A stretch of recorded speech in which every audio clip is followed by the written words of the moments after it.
Hello and welcome to CharitEpulse, your regular update on news and happenings in the charity sector, and the podcast where purpose meets personality.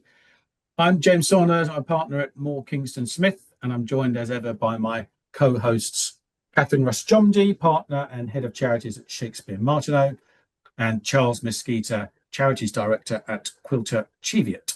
We're going to dive into the heart of the charity sector, unpack those big issues, spotlight any unsung heroes that we can see, and share the stories that matter to you. You may be listening to us on Spotify or Apple Podcasts, YouTube, any of our respective organisations' websites. However you're listening, you're very welcome, but please don't forget to like, follow, subscribe, generally hit any positive feedback button you can for us, assuming, of course, you find our little sessions useful. It's nearly November, which means that in the UK, the annual Trustees Week is fast approaching. It's a time when the charity sector reflects on the roles of trustees and the impact that nearly 1 million trustees in the UK play in society. Many of the charity represented groups are participating and getting involved in this, so look them up where you can on their websites. I noticed as well this week, the London Marathon reported that it smashed its own world record figure of by raising 87.3 million raised in one single one-day fundraising event. Brilliant news.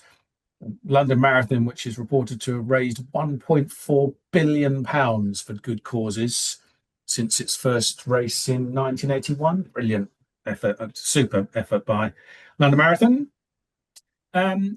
We're going to focus a little bit later on trustees and wider governance, but I wanted to start really, given it's my session, with the upcoming Labour government budget, which has all the markings of being an extremely unpopular one. 26th of November, I think it's due out, so a few weeks away. Chancellor, assuming she's still in post by then, has recently flexed the Labour manifesto promise of no taxes on working people to, quote, keeping taxes on working people as low as possible, unquote. And earlier this month, the Institute for Fiscal Studies estimated that the Chancellor would need to find £22 billion to make up the current government finance shortfall. The following week, the last week, the Office for Budget Responsibilities also cut its expectations for UK productivity growth, which apparently is all down to Brexit. But this is all a backdrop to a report published by investment managers Rathbones, which flags that 70% of charity leaders expect the upcoming budget to hit their charities' finances due to likely further cuts to benefits and taxation rises. Which doesn't paint a very promising picture for the sector. Charles, I'm going to come to you first. What do you think? Is this going to be another kick in the charity sector's guts? Difficult to tell, isn't it? I mean, the last one with NI and the minimum wage certainly has hit quite significantly, and I don't think the Treasury really took into account of how much that would impact. The bits in the article I thought were really interesting was nearly half of respondents said that charities' income had fallen by 10% and 15% over the past 2 years. So we know the sector's been squeezed, but actually more alarming was the survey found that 95% of senior charity executives are considering leaving their jobs due to increased strain in recent years. For me, that is, when you go out and talk to people, this is certainly the impression I'm getting out in the sector. And we should be concerned. I think the problem is that this perpetual thing over the last 10 to 15 years where government funding has been cut to charities providing, public services, and charities, for very understandable reasons, have tried to just absorb that by doing more with less. And the problem is, I think we're now getting to a stage where that's having real ramifications on the sector at large. Yeah, the Rathbones report talks about consumer research with individual donations reducing. If the government the contribution reduces as well again this time round. It's just a downward spiral, isn't it? Catherine, any thoughts? Yeah, I mean, I picked up the same comment that Charles raised about the 95% of senior charity execs thinking about leaving. The survey was of 100 people, and then there was a bit of a split between whether people thought there was going to be a dramatic increase in those leaving the sector generally in the next 2 years, whereas just slightly more than that said they thought it might increase slightly. But I think it's just concerning, isn't it? I think it's right that it points out that there's pressure here, that there's uncertainty.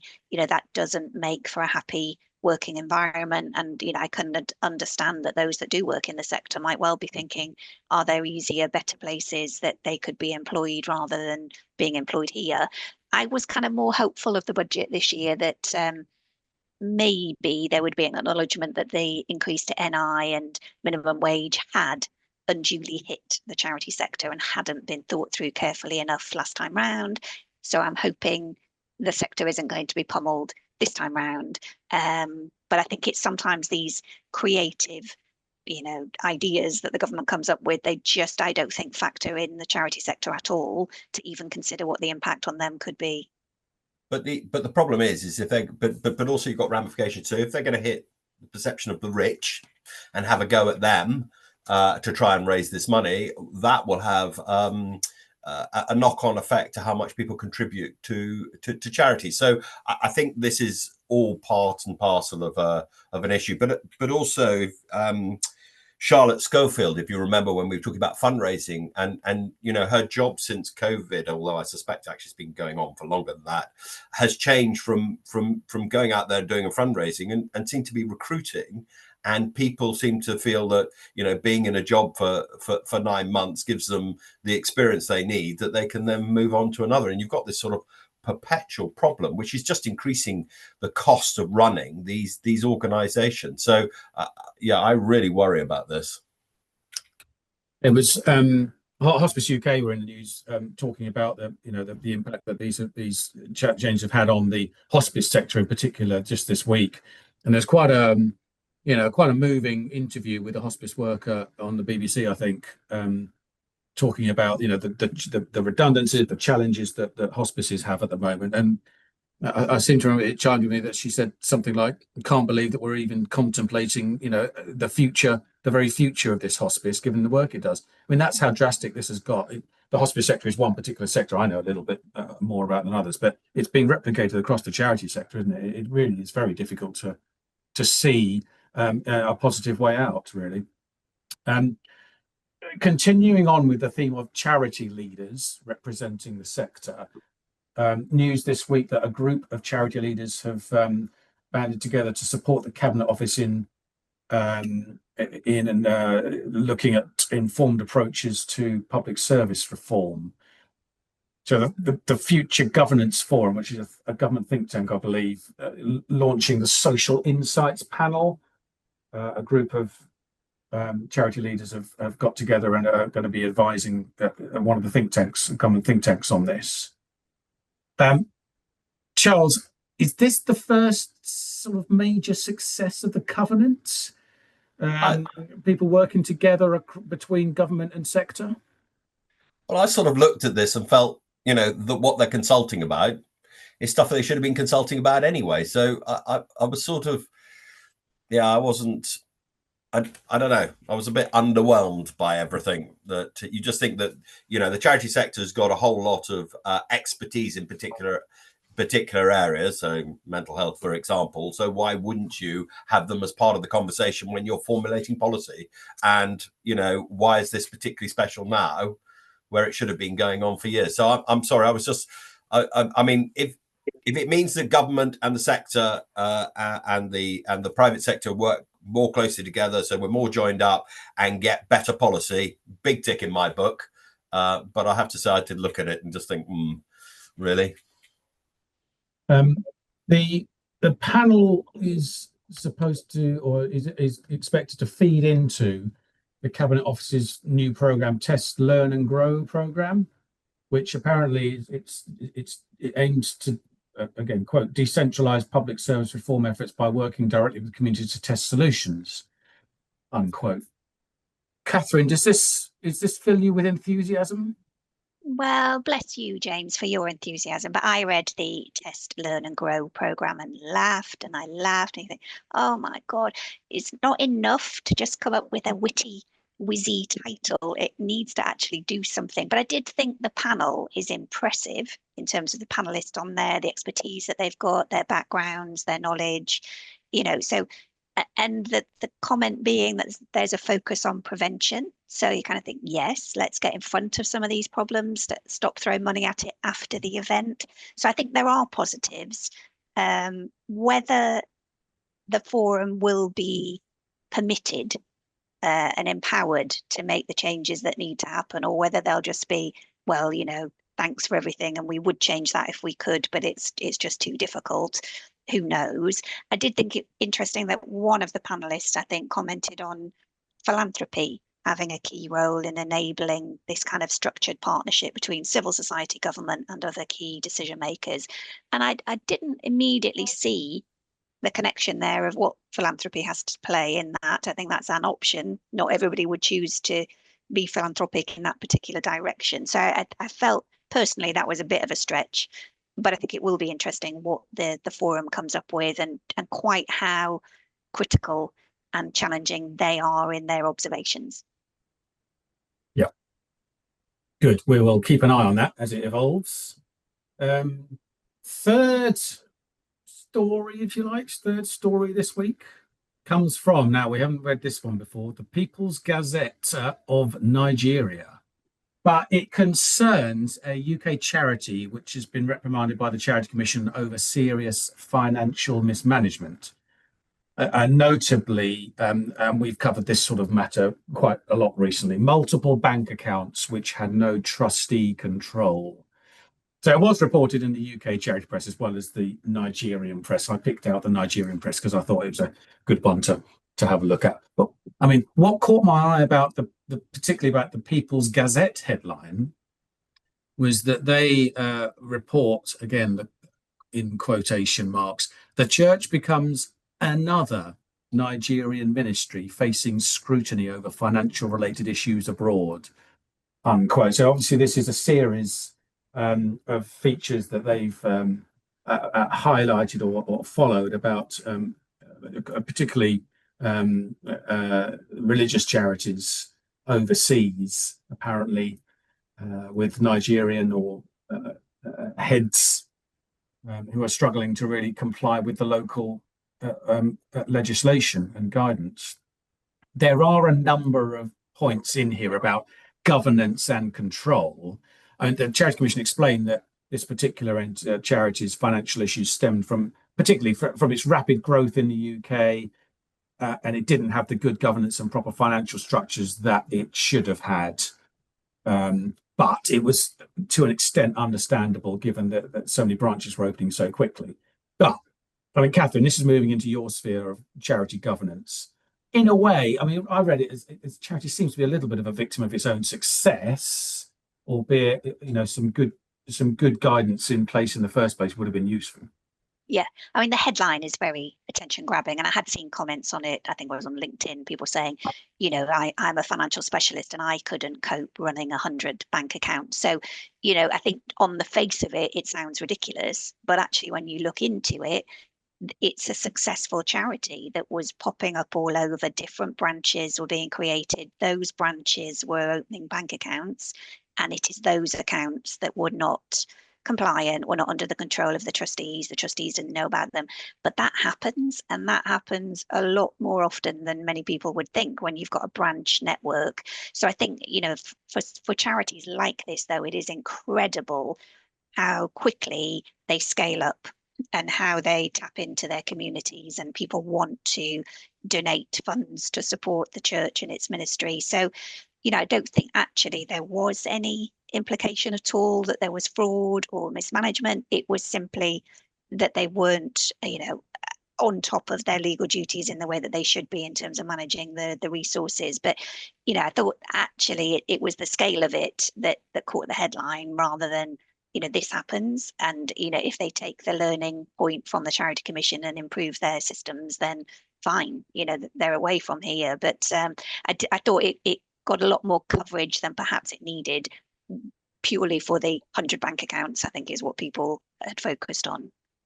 Yeah, I mean, the phrasing is serious financial mismanagement.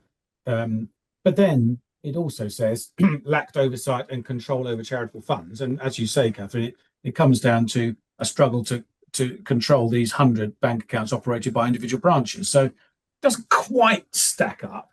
It also, I mean, it's the intervention started 6 years ago. It's taken them 6 years to work out that they didn't have a lot of control over 100 bank accounts. I mean, it doesn't seem right that you should take so long to work through this. Appointed an interim manager in 2019 to work with the trustees to implement essential financial controls. It's another example of, snail's pace rate at which sometimes the Charity Commission can work, Charles. Yeah, I mean, again, I haven't looked at what has been released by the Charity Commission, but I think it would have been helpful to have clarified what they mean by serious financial mismanagement. Is that just due to the inadequate oversight and control? As Catherine pointed out, they went from a few branches to 90 branches. I assume these are all in the UK. I mean, I have to say, I take off my hat off to them to actually be able to open 100 bank accounts. I mean, the charity sector seems to be having a nightmare with the banking industry of opening accounts at all. So, I mean, they're obviously doing something right to have done that. But I just sort of slightly, I think it would have been more helpful to have a little bit more clarity around what it was that has actually been the mismanagement, whether it's control or whether there's actually been fraud. And again, it's just, I don't think there was any suggestion there was fraud. It was the mismanagement and the potential for fraud, I think, is probably the point here. But there was the funds been misused? But have the funds actually been misused for what they're meant for? Again, they can't say that it hasn't. I think that's the point. It's the controls over the assets. I mean, we've worked with clients who have this sort of thing, this sort of branch system in place with a lot of accounts. It takes a lot of work and a lot of effort and a lot of time to get the right structure in place. It takes effort. It takes, trying to do this in a short space of time is going to be hard work. As you say, the most amazing thing, Charles, is they managed to open the things in the first place. But I think they lose. But the point I'm trying to make is I think they lose from these statements when they talk about serious financial mismanagement.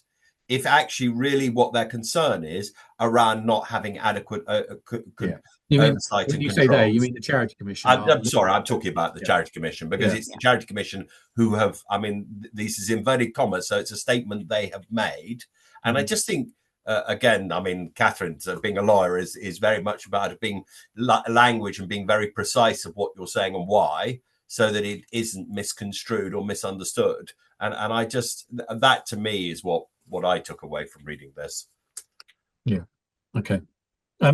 Continuing along the theme of charity governance, the Director of Social Change has issued a short update or report. Is charity governance getting better?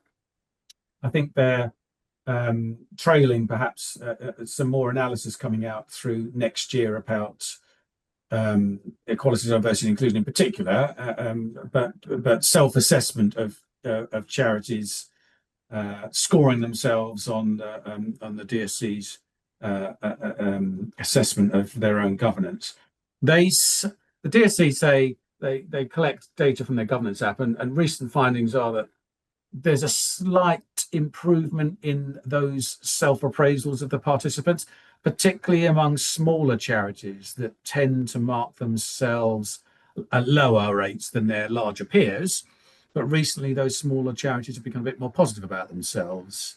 So, I mean, it's trailing. It's what seems to be a more extensive report coming out next year, apparently. Catherine, again, with your governance specialist hat on, does this feel familiar to you at the moment?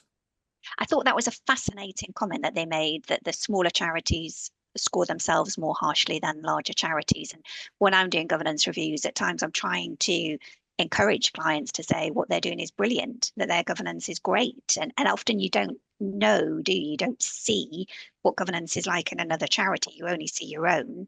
And maybe from time to time, some charities are being too self-critical rather than giving themselves a pat on the back where they deserve it. So I thought that was interesting. And the other point was that the equality and diversity principle is generally the lowest scoring point on the governance app, and that definitely, you know, backs up my experience day to day, is that is the area that most of my clients struggle with the most. I think because it's come in for a start, you know, it's not something they've always been doing, and then knowing where to start, how to map it, how to improve it, how to focus on those areas. So, and in some ways that's a bit of comfort as well, isn't it, to think, oh, it's not just us that's finding that section difficult. You know, there are many charities that are struggling with that, and it takes some more effort.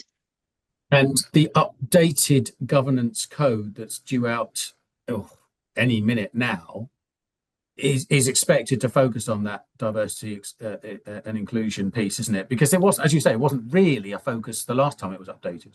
Yeah. And I suppose there is an argument, isn't there? Is it part of core charity governance? You know, and that might be hugely controversial for some, you know, but is it a nice to have? Is it this is an option, not optional extra in the sense that feel free to ignore people's rights and things. I think just is that at the core of what makes for good governance? But yeah, I just find it interesting. So I don't kind of berate clients under that point to say you're the worst charity in the world because you're not smashing it out of the park on EEDI. I just think there are more core points that I would look at before I would get to that. Yeah. Gotcha. Finally, we started on a good news story about the London Marathon. We finished on one as well. The latest instalment of the Dormant Assets Scheme could provide 240 million of funding to the charity sector. This all follows some changes to the regulatory rules last year. The FCA's Dormant Assets Scheme Phase 2 expansions all opened up now.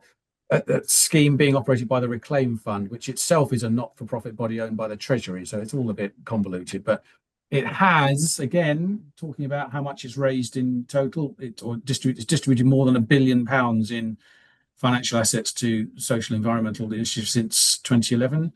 Charles, it's all good news, isn't it? More money to the sector. Yeah, I mean,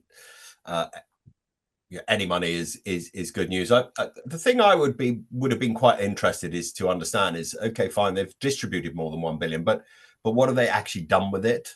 It would have been nice to have a bit of an analysis of how this money has been used and what impact it has been, and has it actually been effective? Because I mean, that's a significant sum of money. But yeah, I mean, we will have these dormant assets. There is a risk in case anybody reclaims on it, so there needs to be some sort of safeguarding around that. And I also thought it was quite interesting this is a voluntary thing rather than where I think the insurance companies in particular were put under quite a lot of pressure. If my memory serves me right, this was Gordon Brown when he started this. Of actually getting these assets out and having to give some guarantee. But yeah, I mean, fundamentally, definitely, if we've got money sitting there doing nothing, we should do something with it. If that means the government needs to underwrite that money in case anybody comes back and reclaim it, so be it. Because actually, I think that's a zero-sum game. But it would just be interesting to know what the impact of the money that has also. Well, you can look on the Reclaim Fund's website, and there's an awful lot about their impact and what they do, and case studies and stuff like that. So it's all pretty good stuff. Whether there's a full impact assessment done or not, I don't know, but there's definitely stuff on there about the recipients, if you like. Catherine, any final thoughts on that one? Just it's an incredible amount of money, isn't it? I just think an additional £240 million. You think, wow, just sitting there, not being used for any purpose, presumably not being invested, not generating income from it, amazing. And if we can get that out into the charity and social sector, you think, well, absolutely, we should. But yeah, I see it and then think, I bet you that's still the tip of the iceberg. Isn't it? There will be other massive pots that are untouched, but I suppose at least we're chipping away at it. Yeah. Okay, that's probably all we've got time for this week. We covered quite a lot of ground there. Thank you, Catherine. Thank you, Charles. Thank you to you, the listener, for tuning in to this episode of Charity Pulse. We hope we were offering some insight and some inspiration and a bit more understanding of some aspects of this charity social impact world we all participate in. If you've got any questions or topics you'd like us to cover in future episodes, please do let us know. But however you're listening to us, whatever you're doing, we aim to make sure there's something here for you. Don't forget, please follow us, leave us a review, share our podcast with your network, and join us next time as we continue to explore the challenges and opportunities facing our organisations. Thanks very much. Bye-bye for now.